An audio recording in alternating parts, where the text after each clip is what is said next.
Have you ever accidentally walked into a room you were absolutely not supposed to be in?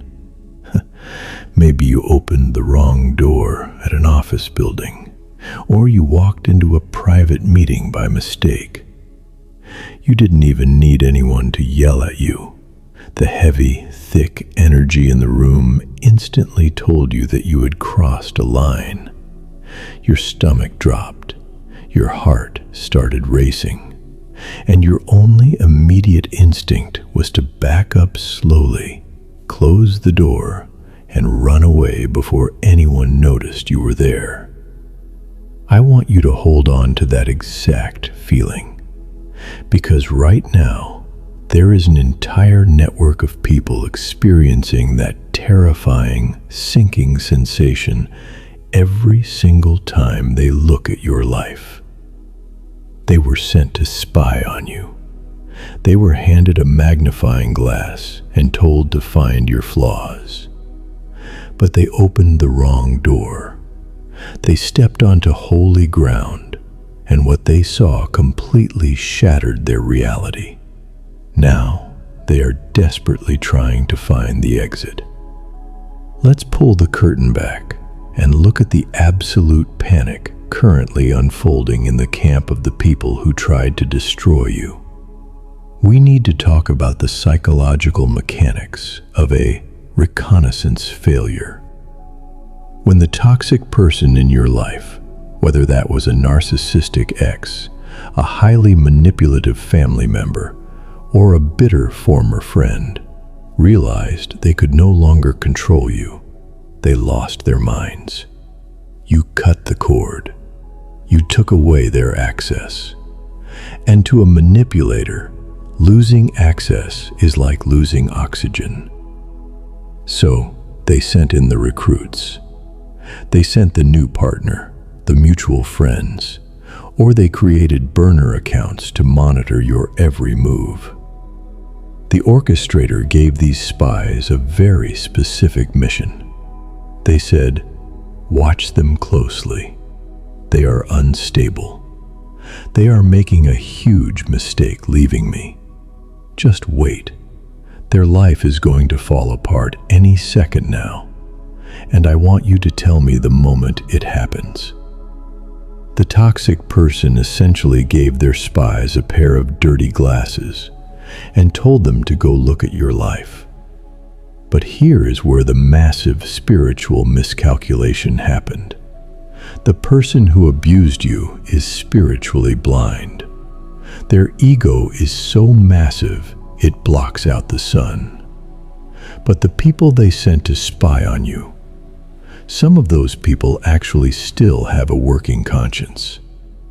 When those spies logged onto their fake accounts, or when they sat across from you at a coffee shop trying to subtly interrogate you, they didn't see a tragedy. They saw a terrifyingly beautiful triumph. They saw you healing. They saw your business starting to gain traction. They saw you laughing.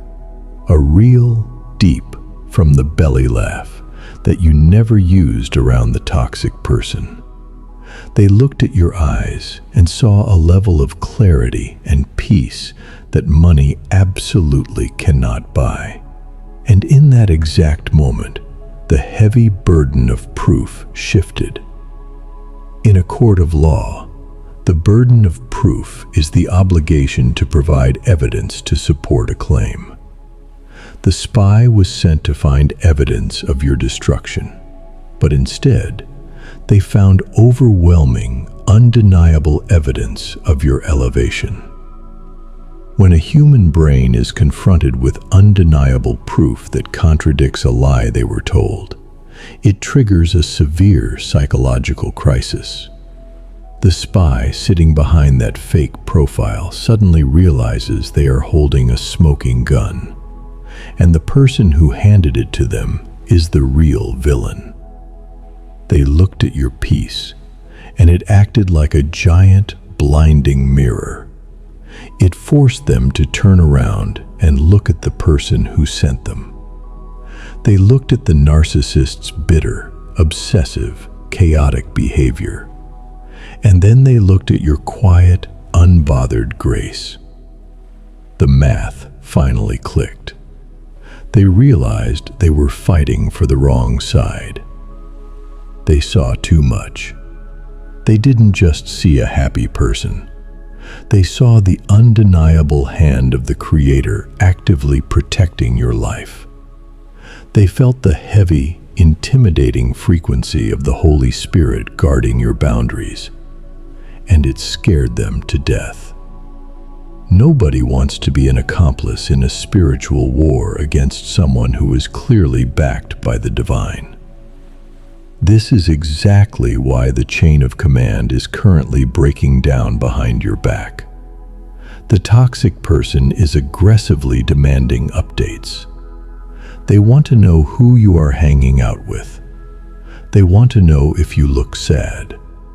And the spies are completely ghosting them. The mutual friends are suddenly changing the subject when your name gets brought up. The people who used to run back and tell the narcissist everything are now refusing to participate. They want out of the assignment. They want to wash their hands of the entire situation because they realize that if they keep stalking God's anointed, the curse that is meant for the manipulator might accidentally spill over onto them. Your utter refusal to be miserable has completely dismantled their entire surveillance network. So, how do you carry yourself knowing that your enemies are currently fighting among themselves? What do you do with the knowledge that the people watching you are terrified of your light? You increase the wattage.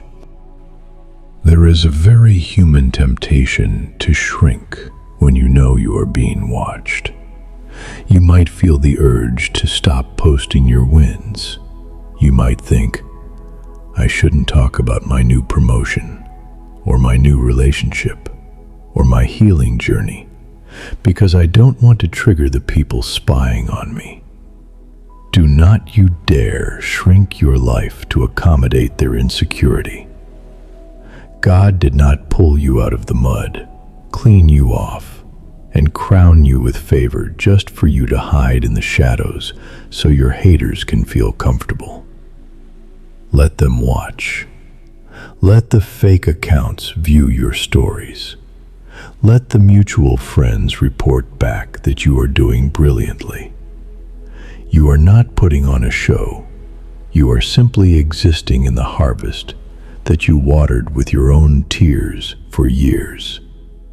Your peace is the heaviest weapon you own.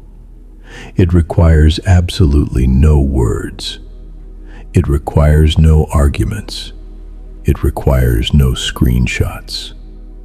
Just your quiet, steady, undeniable elevation.